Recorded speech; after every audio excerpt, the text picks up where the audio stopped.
I would argue that people who have learned second language later in their life, so meaning somebody who didn't grow up learning two languages, I started learning second language as an adolescent. Mm-hmm. So for those people who are lifelong language learners that started later, I feel like the word fluency doesn't really mean much anymore, because I've been speaking Spanish for almost 20 years and I still don't feel like I'm fluent. I've been studying French for over 20 years. I still don't feel like I'm fluent. So people who are lifelong learners will never feel like they've made it. You know what I mean? This is the Educational Triage Podcast. Welcome. We invite you to come along with us on an exploration of interviews, issues, and other exciting and relevant topics in education, especially alternative education. They say alternative education is a laboratory for mainstream education. Why? Well, join us every week and listen in as Philip Summers Aloha. And I, Tony Hunt, jump in feet first to discuss issues that may affect our classes, students, communities, as well as our teaching. Please subscribe if you enjoy and find relevance in what you experience here. And if you haven't left a quick review, please do. We appreciate your candor and insights so we can improve as we move forward. Now, let's see what's on board today. Hey everybody, welcome back to the Educational Triage Podcast. This is Tony, and I am joined with our Philip. Hello, Philip. Aloha. Hi, Tony. And today we have an extra special guest with us. We have Alexis Buschert, who is a polyglot, which means that she speaks several languages. She's learning German right now. She was a Fulbright grantee. She has done extensive travel. She has a huge love for language, and she explores the cultures of those languages. And currently, she is a trainer for a textbook company. And I believe that textbook company deals in second languages, or maybe third, fourth, fifth, whatever language, but new languages for the learners.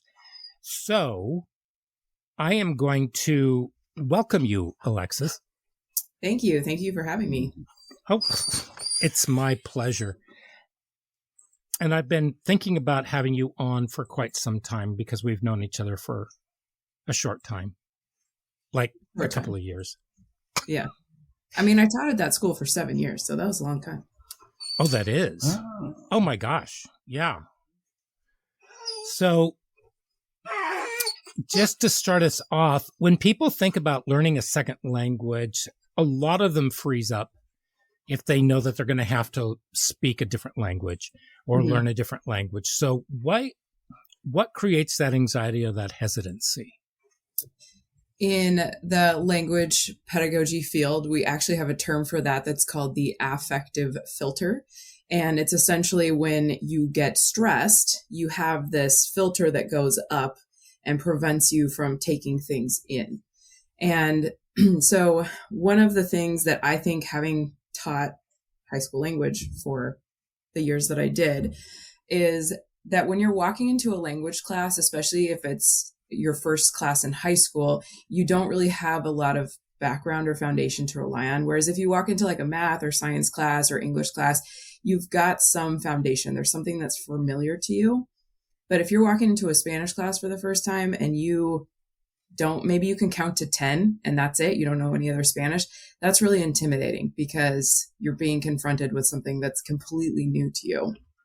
And there's not a lot that you can fall back on. And then depending on your teacher, like the last few years that I taught, I conducted my Spanish 1 classes only in Spanish for the first week. And I did it in a very welcoming, encouraging way. So it wasn't terrifying. I was trying to lower that affective filter. But if you have a student who walks in and they're completely intimidated by that, and as a teacher, you're not making it comprehensible for them, that's going to be a huge red flag and throw that affective filter right up. So I'm going to twist it around just a little bit. So when a student from another country comes in and because now they decided that they've made the determination that maybe only one period a day can be ELL, English language learning, and the rest they're going to be in regular classrooms. So is it harder for them when everything is being thrown at them, or is it going to be easier for them to learn the language, especially academic language, because the research shows that it takes 6 to 8 years to learn academic language? How effective is that for learning languages? So, for example, if you were to move, let's say that we sent you off to Rome and we put you into a grade school or into a high school or into a university. How long is it going to take you to adapt and learn that language? Yeah. So first of all, I'm not going to pretend like I know what that experience is like, especially from an adolescent standpoint. That, I mean, to me, I've never had that experience, so I can't even imagine how terrifying or stressful that can be for a kid. And it was interesting how you said grade school, because littles, our elementary kids, are going to have a much easier time assimilating into that environment than an older student will, because we know that the younger children acquire languages a little easier than older people. And that can include teenagers as well. But I think there's two sides to it. If you drop a new student into a new environment where the language is completely different, the benefits are that they are being immersed. So immersion is probably the most effective way to learn a language quickly. And so if you have a newcomer, an ELL, for example, not only is school going to be in English for them, but they're on the bus with all kids who are speaking English around them. They're watching TV where there's English constantly bombarding them. They have, billboards, advertisements, stores, everything is in English. So they're going to acquire much quicker than a high school student who goes to Spanish class for 4.5 hours a week, because they're not going to get that immersion experience. So in some ways that makes it easier for that student who's being immersed. However, the stress and the affective filter that's up all day for them, because maybe the only class they're really getting true support is that ELL period. And then the rest of the time, their teacher in the content area classes is going to have a varying degree of experience teaching somebody who's acquiring language. So they're going to be all over the place in their experiences with their other classes. It also explains like dialects like Spanglish. Just the adaptation between the two languages, making the meaning through one Spanish word inside the English context. Yes. I've seen a lot of that. And I actually told the girls who were speaking, I go, you've just invented a new language. And I think that's just awesome. Yeah, well, the families adapt and they create their own idioms. Yeah, everybody does it. I just know about that because I was around it and I was just watching that, because I was teaching English at the time as well. So it was fascinating to me how they were forming the languages. I have that affective. It's effective. Affective filter. Yeah. Affective filter. Yeah. I don't know what it is. I won't hesitate to speak up or be in public. But if I have to speak a language, I just go in circles. I don't want to. I have to force myself. Generally, I'm corrected and said, I speak English, thank you. It's because it's just, to me, it's always been kind of every time I've had that. Took 2 years of college, French. But I think that the truth is, though, is that if you are in that environment where I think Americans are very, very forgiving when people try to speak Spanish or try to speak English and they're making the attempt to do it. I think that we see a lot of the negative, but that's only for the clicks. But Americans tend to be some of the nicest people when it comes to people asking directions or asking for something and they're trying to understand what it is that you're trying to say. When I was in France, the fact that you attempt to speak French, especially in Paris, I found the people of Paris to be absolutely wonderful. They were wonderful, but you had to try to speak French first. Then they go, that's where they said to me, oh, it's okay, I speak English, just kind of courteously. Well, you needn't butcher my language any longer. France is a really interesting case study, I think, because I think the perception for people from the United States about France in like the 70s, 80s, 90s was that the French were too snobby and you had to speak their language perfectly. So I lived in France. I taught in France for a year. And when I went in 2010, 2011, Mhm. I did experience some of that. You don't speak French well enough, and we are not going to respect that. But then when Yeah. I went 2 years ago, Yeah. I couldn't believe the change, especially in Paris, like you said. And I think it's the popularity Really? of American TV and American culture that they want to learn English. So I would start off by speaking in French, and they would turn around and speak to me in English. And I would say, no, it's okay. I speak French. And they said, no, I really want to practice my English. That's Oh, wow. fascinating, because when I was traveling in Europe in 78, I was traveling with a guy, a Quebecois. And so he spoke and understood fluent French, but if he dared speak it out in Paris, they would just turn this cold shoulder to him. So he'd translate to me here. This is what they're saying, and I go, oh, okay. And then I could kind of form, a response. It was fascinating. He dared not open his mouth. Yeah. So that's interesting to see it's changed. That's great. But see, Yeah. even in Switzerland, there were places I went to where they said that they didn't speak any English. And so I said, okay, I'm going to butcher your French. And they said, no, it's charming. And I received the same comments in Paris, and people would sit down and help me practice. And we would speak, and it was And really outside nice. of Paris, it's very hospitable. It was that, as far as I could always tell, is that Paris, hey, when you're in Paris, you speak French. I found it to be hospitable in Paris. Outside of Paris, they were the snobs. Oh, I was there about 6 years ago. I found it a little different, but that's cool. Yeah. Okay. In my experience now is it's generational. So the That's what Gen Z, they really want to learn English. And so they're very willing to try it out. Okay. That is so things have fantastic to changed. know. Thank you. Yeah, that makes total sense. We just talked about that too. Generations and how they approach life. Yeah. But when I moved to South America, I hardly spoke a word of Spanish. Really? And I got down there, and so I learned, the people helped me learn the language because I would pantomime what it was that I would want. Because I didn't have somebody alongside me to translate for me. And then my students were also teaching me language. But they taught me some really foul language, but it was, oh, you laugh. It's funny. But I learned so much. And one of my friends, he was one of my neighbors who also taught with me. He and I were riding in a cab, and I was having a conversation with a cab driver. And he looked at me and he said, where did you learn to speak like that? And I said, what do you mean? He said, you've only been here for like 5 months, and you're having this conversation with the cab driver. And he said, you have learned so many years of school Spanish in a very short amount of time. Immersion. And I said, probably because of the immersion, and probably because I had no other choice, because I'm not hanging out with all the Americans, because there were teachers there who were terrified to speak the language. Yeah. Well, I wanted to raise up a point. Alexis, here's a question. Since we have a romantic base for English, and I'm an English speaker, I can triangulate French to Spanish to English and go, oh, I can understand them. I probably can't respond well, but I can understand it in a way. Is it different with something like Mandarin Chinese? Yes. Is that radically different structure? Yeah.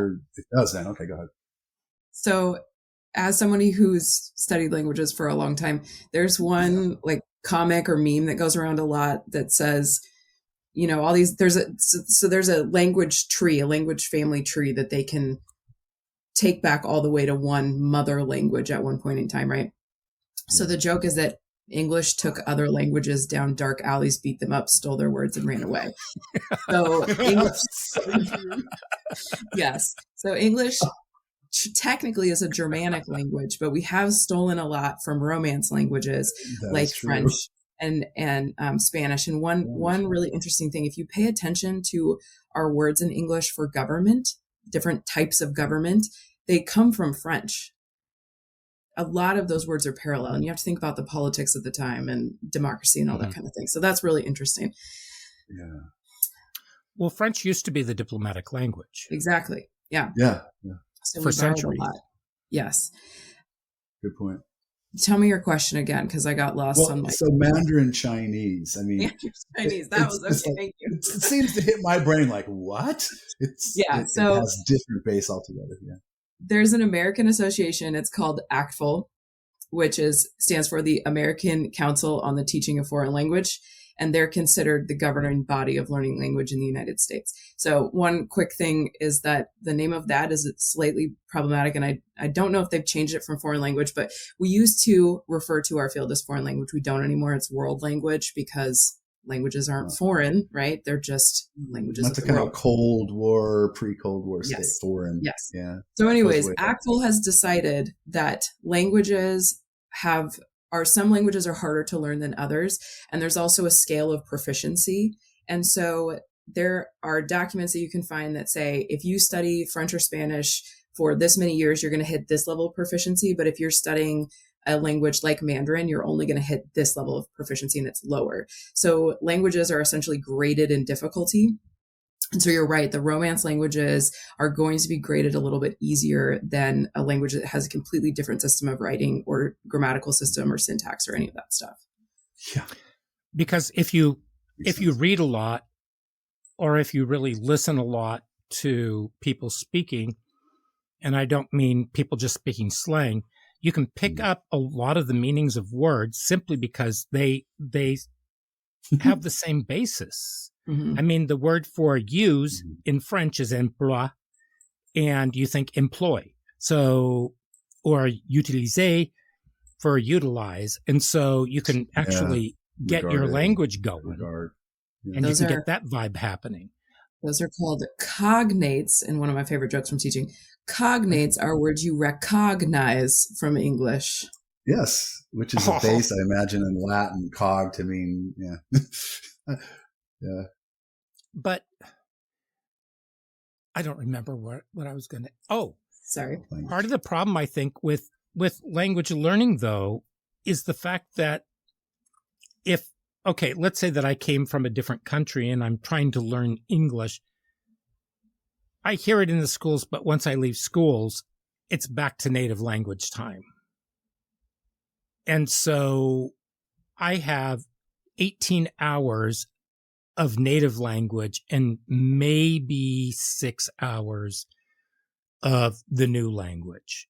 And so what's the best way and if we're talking about kids who are learning Spanish or French, or I even taught Latin, which was more popular than French or Spanish when I was teaching it.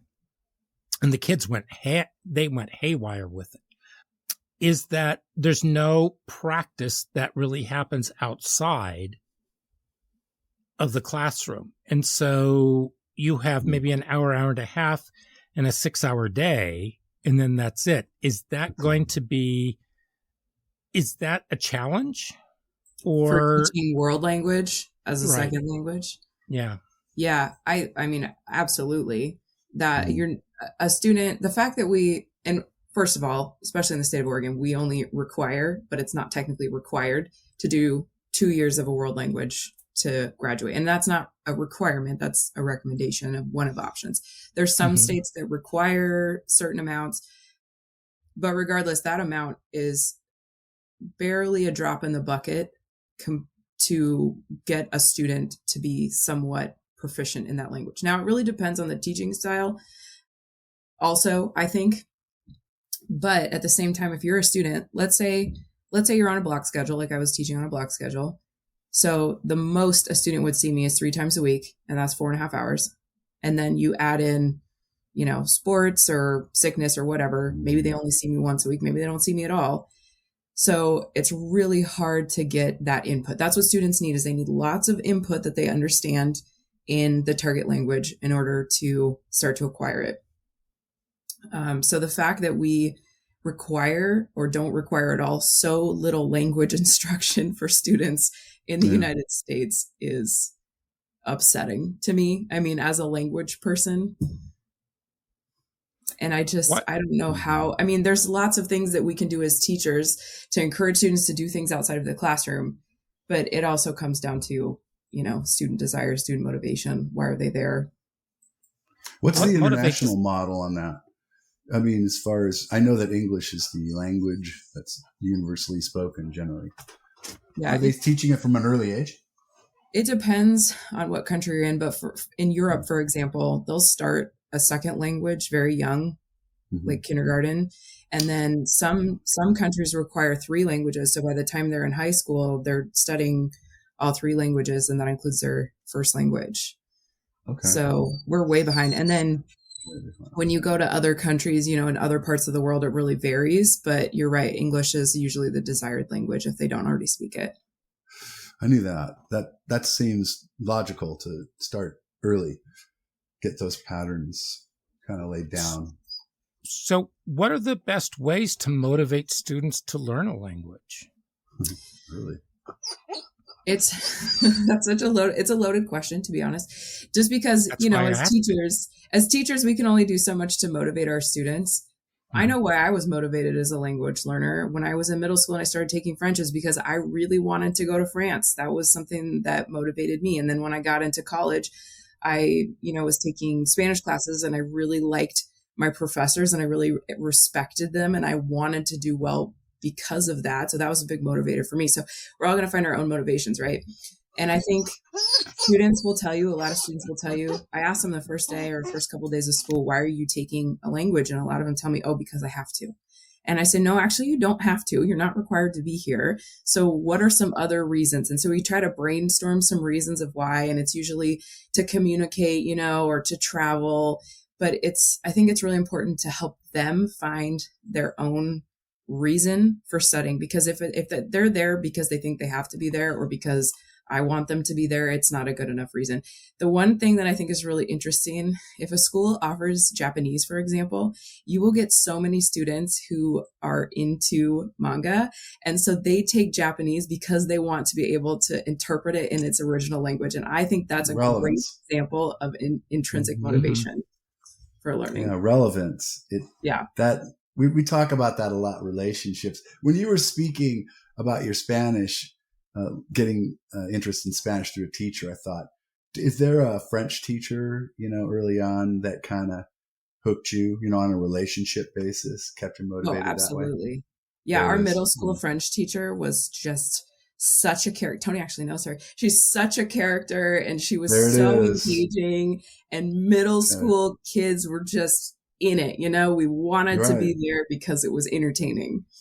It was entertaining. I say that too to Tony. I go, I kind of think of myself as a teacher. I have to make the lesson entertaining in a way. I can't just go, you have to learn this. It's like, nah, I got to dress it up, make it interesting, relevant. Well, it's true because her middle school French teacher is also an actress and she does shows around town. Oh, that'll be fun. And and she is a tad flamboyant. And so she does, I can imagine her in the classroom. I haven't seen her, but then I go in and I see Alexis teaching, and Alexis has this thing where she's using a lot of movement, a lot of song, and a lot of things that hit different parts of the neurons and the brain. Yeah. And no, we're not going to make you talk about brain work, Alexis.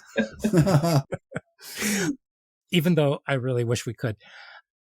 But in having that kind of a stimulation, it actually relaxes people. Mm-hmm. And so they can let their guard down a little bit more and they can take a little bit of a risk. So what I'm thinking is when people try to learn another language, they're terrified of looking a fool and making a mistake and saying possibly the wrong word. Well, I've spoken the wrong word many times and people look at me and I just look at them and I'll say, what did I say? Do they tell you? Oh, yeah. Oh, yeah. And the thing is, like, for those of us that have learned language, we've done that so many times. And that's what I tell my students. I tell them all the dumb mistakes that I make all the time because it makes it so much more relatable. And to say, look, I survived and I learned from this and I'm never going to make that mistake again. And nothing bad happened. Well, I want to add, too, that not only are you making mistakes, but you're making mistakes over and over again. So you have to be like very persistent with a new language. Yes. We call those fossilized errors. There is a term for it. Fossilized. I like it. Yeah, I try not to make the same errors twice, but I have found that students, when I try to speak Spanish to them, they look at me and say, just speak English, because I don't know what you're saying, because they speak a different dialect of Spanish than I do, because theirs comes from Mexico and Central America. I'm used to Spanish. And I met a guy who was a translator. He moved here from Spain. His wife was from Puerto Rico, and he had a terrible time translating, because he said he had to learn almost like an entirely new language in order to do the translations in speaking and listening to people. Yeah. And so he was doing more translation for himself as well. Interesting. How do you develop fluency, though, and confidence? Yeah.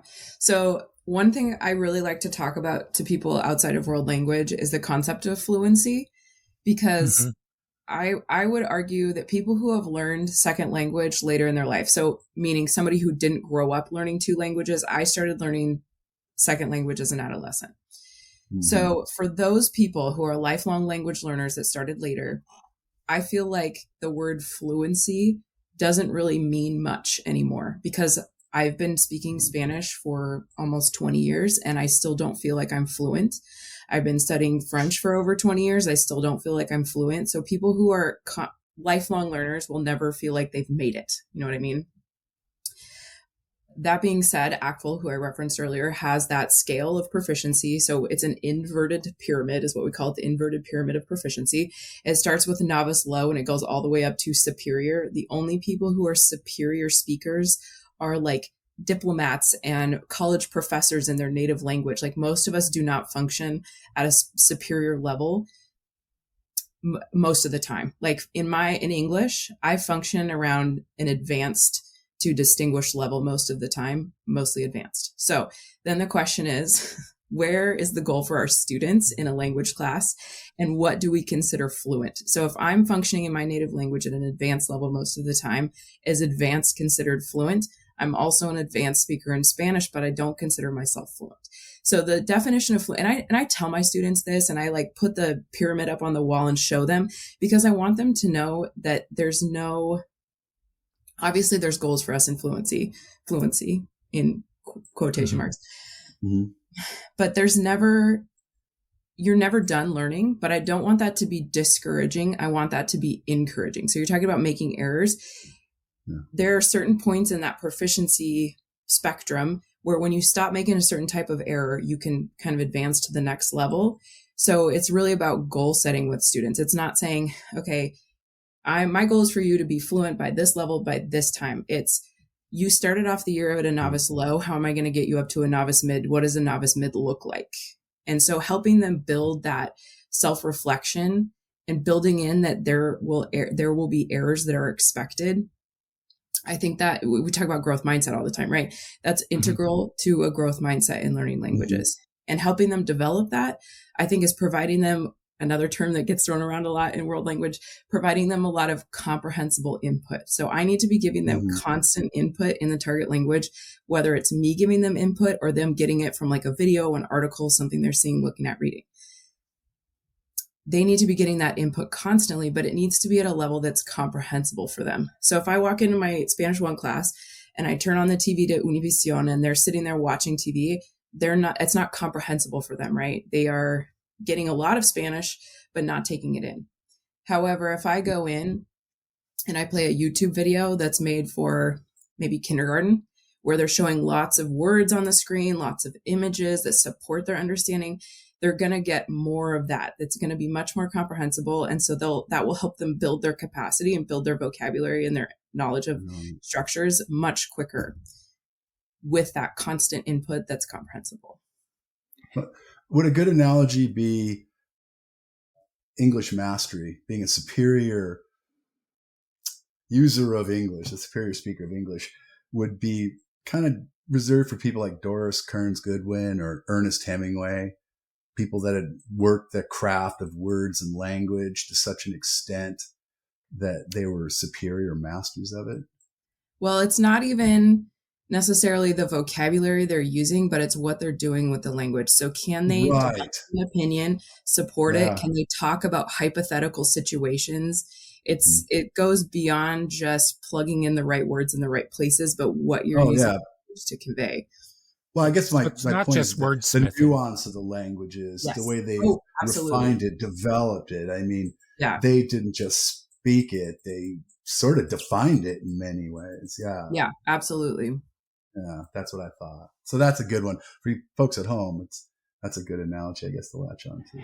So I'm wondering, is it good to like break things down into units? So let's say that when you're first starting to learn, okay, you're my teacher.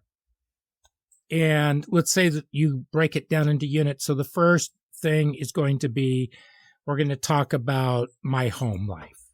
So we know that I have, let's say that there's mom, dad, brother, sister, dog, cat. We're not going to get into gerbil and rat and everything like that unless we really need to, and that's more of a sideline. But then we learn all the parts of the house and the relationships and everything like that. And the second one is Felipe goes to school.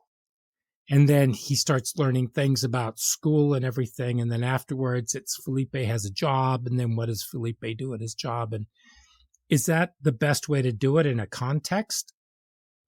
Yes, absolutely. Yeah. So we talk about learning language in context, and oftentimes curriculum developers will break that up into themes, right? And the funny thing is, especially working in the textbook industry now, it seems like every level 1 textbook across the board has the same themes for their units. It's like, talk about yourself, describe yourself, likes, dislikes. Then it goes into school. Then it goes into family. Then it goes into food. Then it goes into what do you do around town? So we want to have that context. And novice speakers, so that's usually the first 2 to 3 years of learning a language. Novice speakers are going to talk about themselves almost exclusively. Yes, we teach them how to talk about other people, but most of the time they're going to be talking about themselves. So what is in their immediate environment?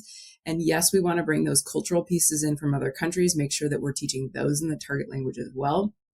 But you hit it right on, Tony, saying that we need to teach it in context to them. Like, yes, I can give them a vocabulary list with those words that you were saying, but that's not the best way for me to impart that vocabulary to them or to get them to acquire that vocabulary. I need to show them short sentences that are comprehensible using that vocabulary so they have a lot of models and examples, and then they can see how they can plug themselves into that sentence and start using it to talk about themselves in their own context. Okay.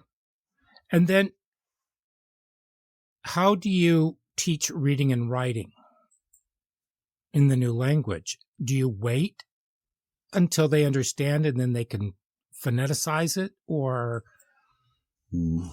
how do you? That is going to be very teacher to teacher. That's going to be that's personal preference. But the way that I used to teach, I used to start class with students standing, and we do the first half speaking. So I was focused really on the interpersonal. And I would have the words on the board. I've had images with the words. So they're seeing that, they're getting the input, but I'm not asking them to write. I'm asking them to speak and get a lot of practice and feel comfortable with that structure or vocabulary speaking. Then we would sit down and write. Spanish is going to be much easier in that context than another language, because Spanish, you're writing every letter, you're saying every letter. I have not taught French in a very, very long time. So for me, that would be a huge challenge. And I know that there's incredible French teachers out there that have great ways of teaching those things. I can't speak to them. But I think having the context of having the spoken is really important with the writing. I feel like you can't just ask kids to read and write without hearing the sounds and associating the sounds with what they're reading and writing. It seems to me that that's the first entry into any language, is just using it, seeing it, building a vocab. Writing is extremely difficult.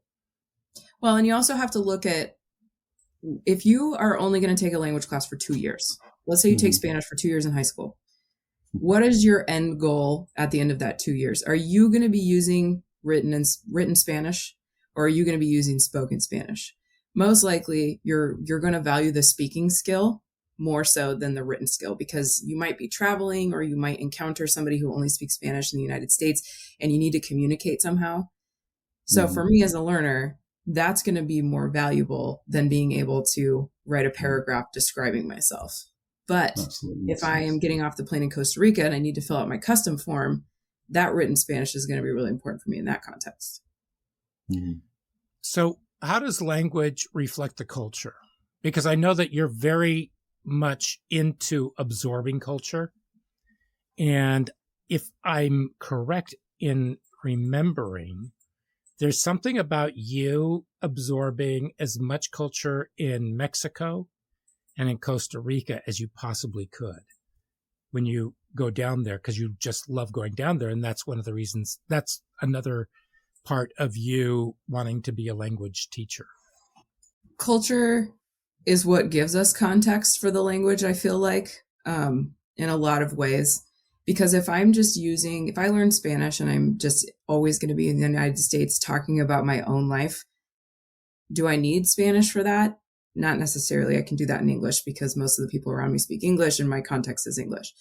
But if I'm going somewhere else, especially if I'm going to live there for an extended period of time, like a study abroad or something like that, just having the words in Spanish for things that I would do here in the United States isn't going to help me, right? I need to know, like you were giving the example earlier, Tony, of like somebody who speaks Spanish from Spain isn't going to be a good translator in Latin America necessarily until they learn the subtleties of that culture. It's the same thing. If I go to Mexico, I need to know the vocabulary, the context for that country where I'm going to be if I really want to immerse myself in that, versus in Costa Rica, it's going to be slightly different. One example that I give to my student, like a very simple example, and it's called interculturality, to be able to use the target language correctly in the context of the culture. So I'm trying to build my intercultural capacity. And so one simple example I give is that a tomato. So we have the word tomate in Spanish, right? In Mexico, a tomate is a green tomato and a jitomate is a red tomato. So just even that one slight difference in Mexico, that doesn't mean that same thing in other countries. So if I go to Spain, for example, and I ask for a tomate, they're going to give me a red tomato.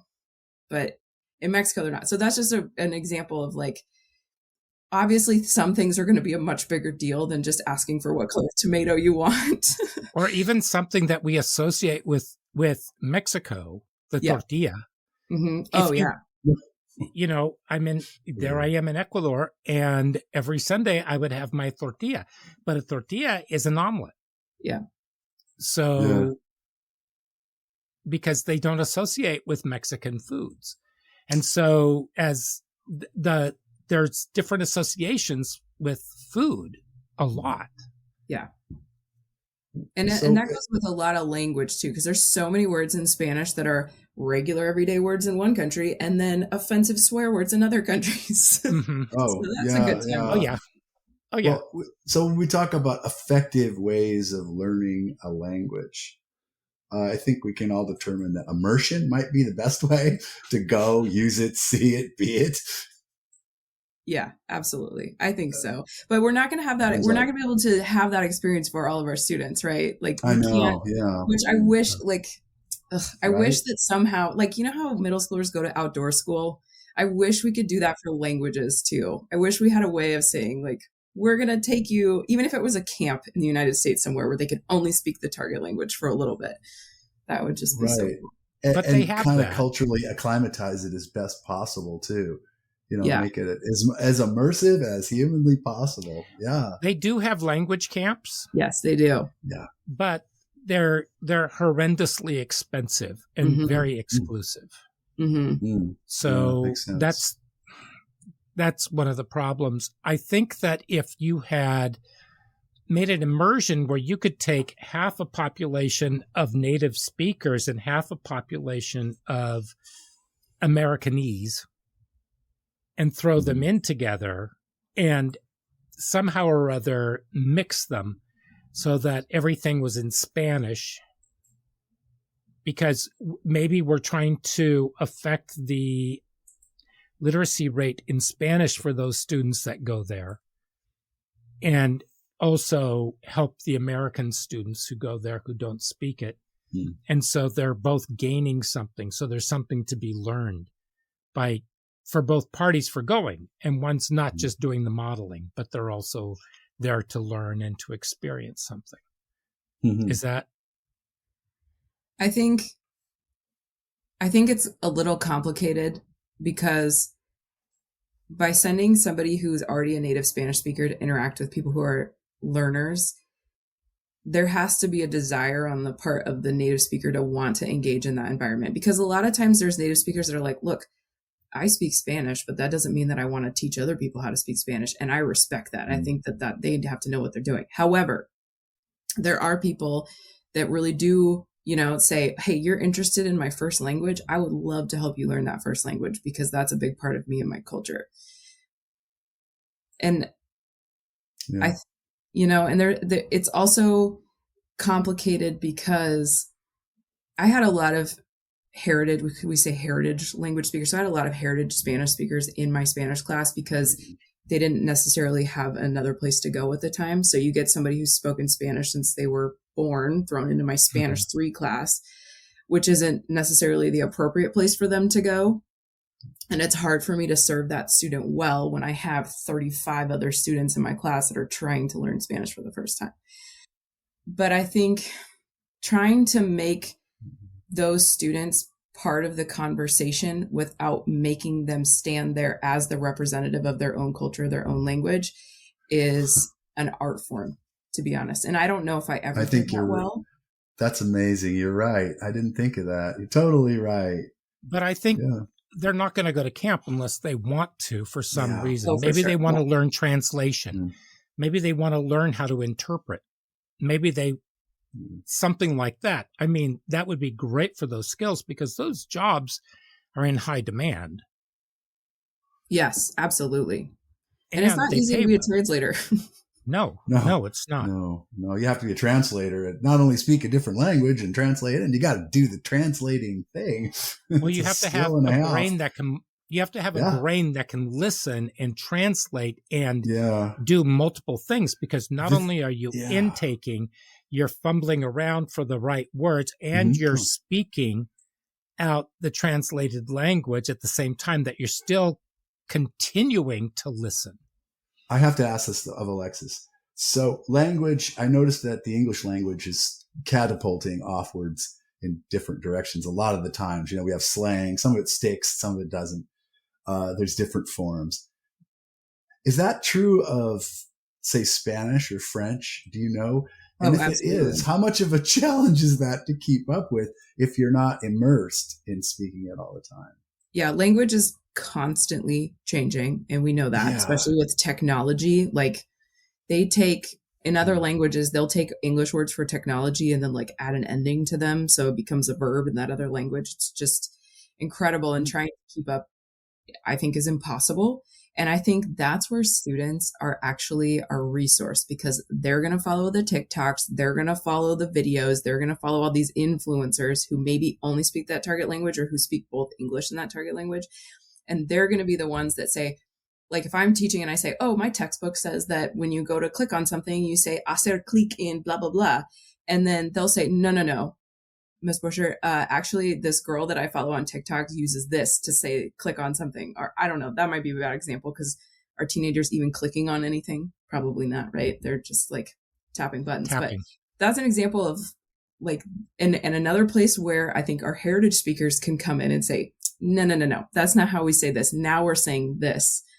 And it's also really interesting where you get these huge international celebrities like Bad Bunny, for example. He's a singer who is a Spanish speaker and his music has blown up. So now people who don't even speak Spanish are obsessed with his music, right?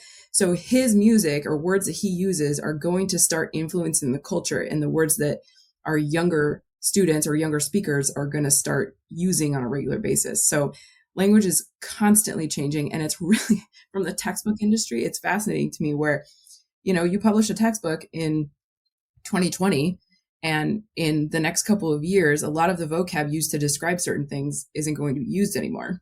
Right. They're outdated. Yeah.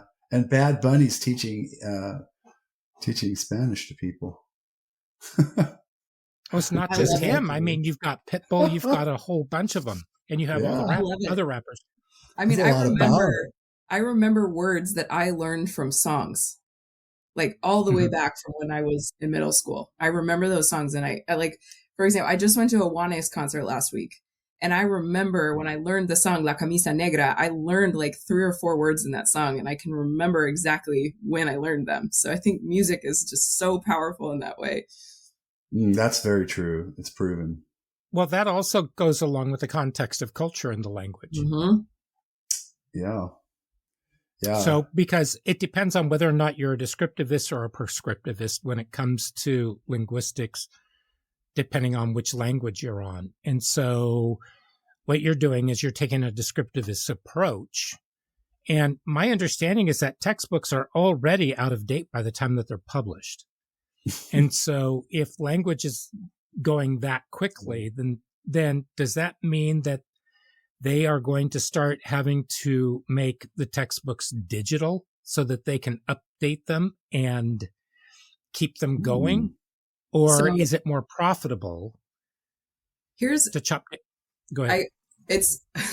I love that question because it is so interesting to be in the position that I'm in right now, where I'm seeing it from the textbook side of things and also seeing it from the teacher perspective, because you want to create a digital product that can constantly be updated and changed so that it's relevant. However, I cannot tell you how many teachers and school districts I talk to all over the country that say, we have been on the computer too much. I need something printed.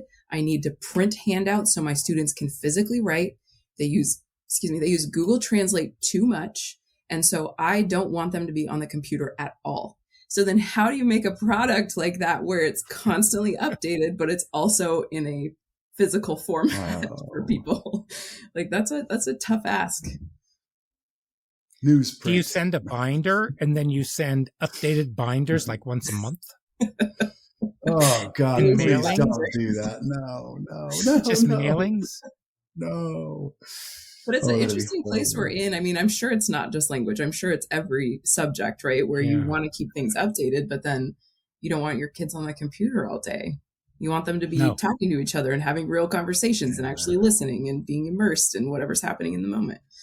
And yet the language model is communication. pushing online. So language is a form of communication. If you watch the movie, it's called The Black Robe? No, The Black Robe.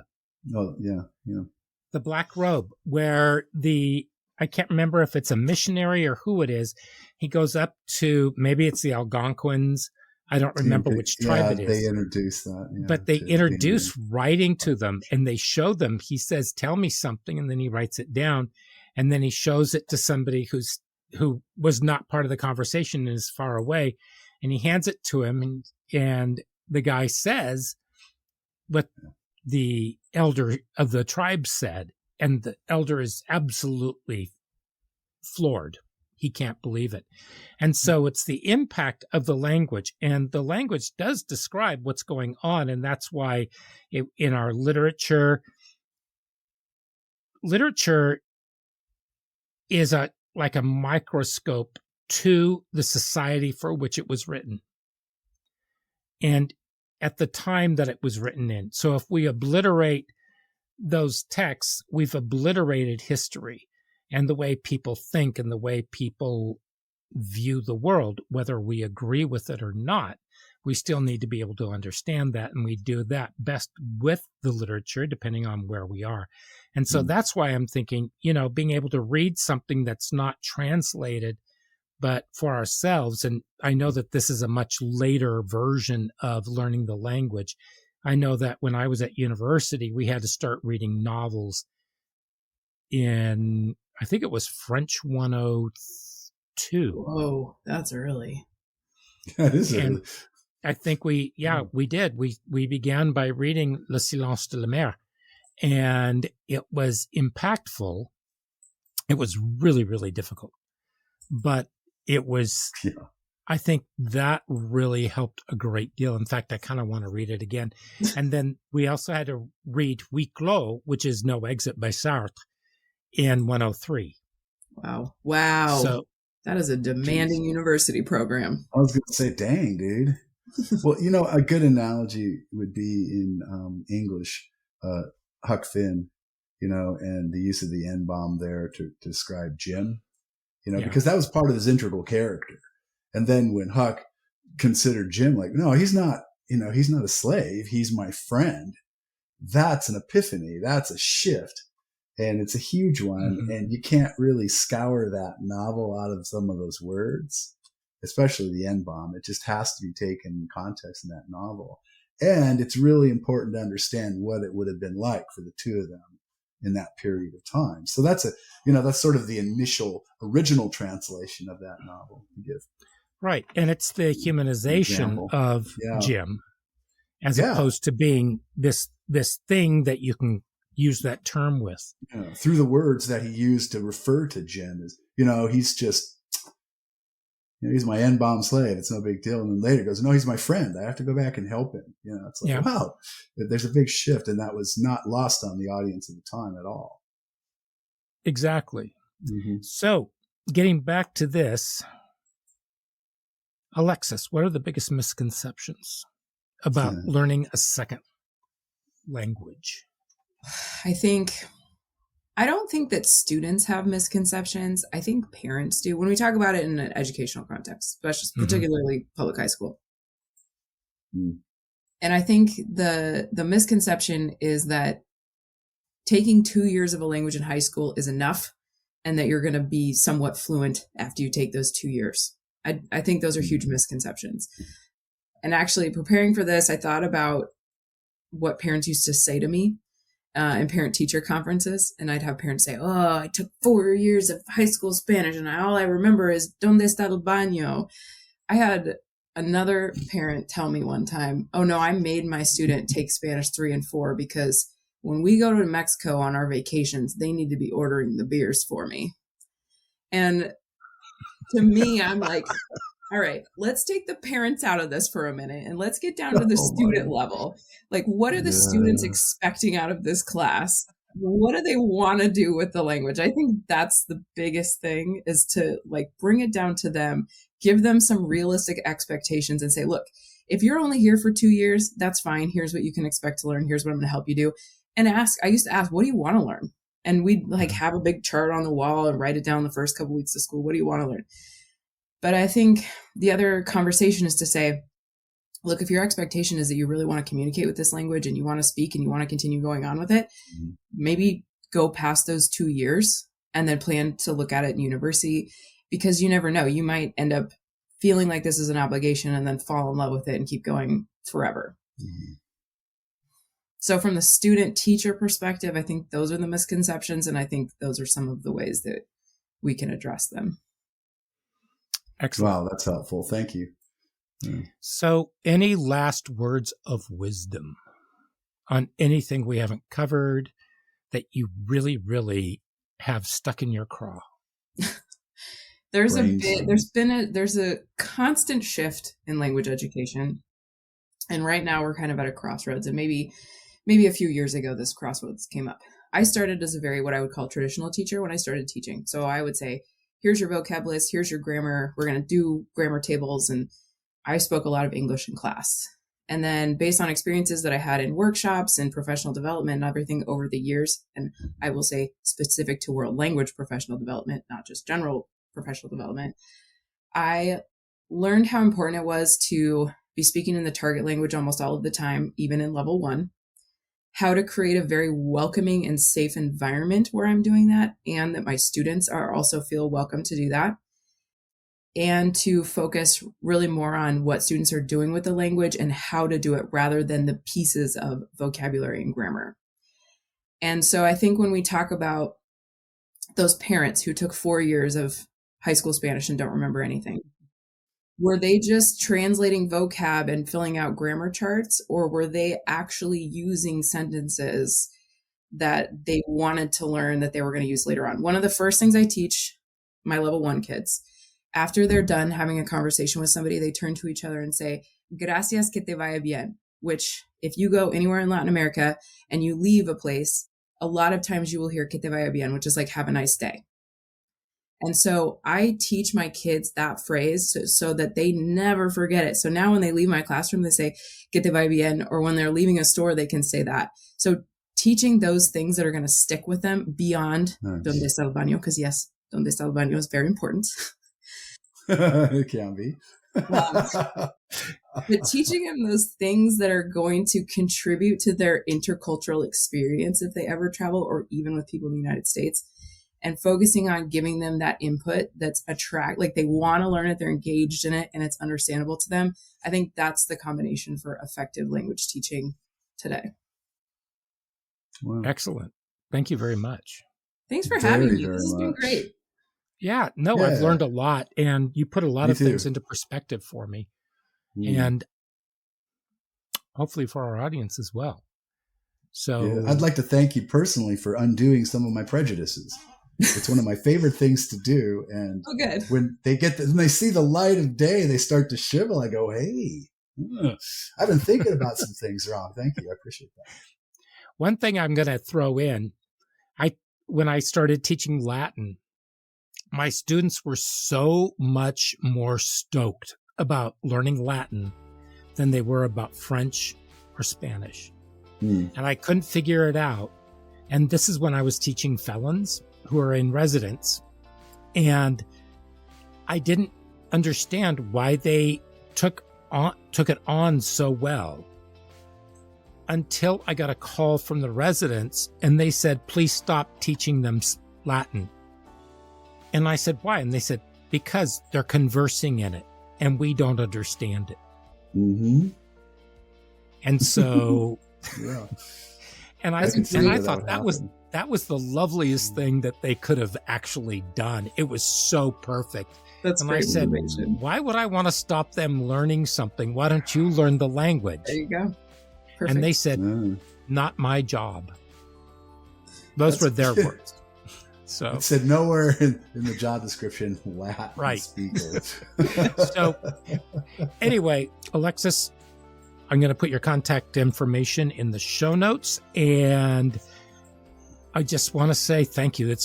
This has been exceptionally wonderful, eye-opening, inspirational, and confirming. Well, thanks for having me. And next week, we will be discussing peer pressure, how that affects students, teachers, and everybody else in the educational community. So, until then, be safe, be well, keep your feet on the ground as you reach for the stars. Bye-bye.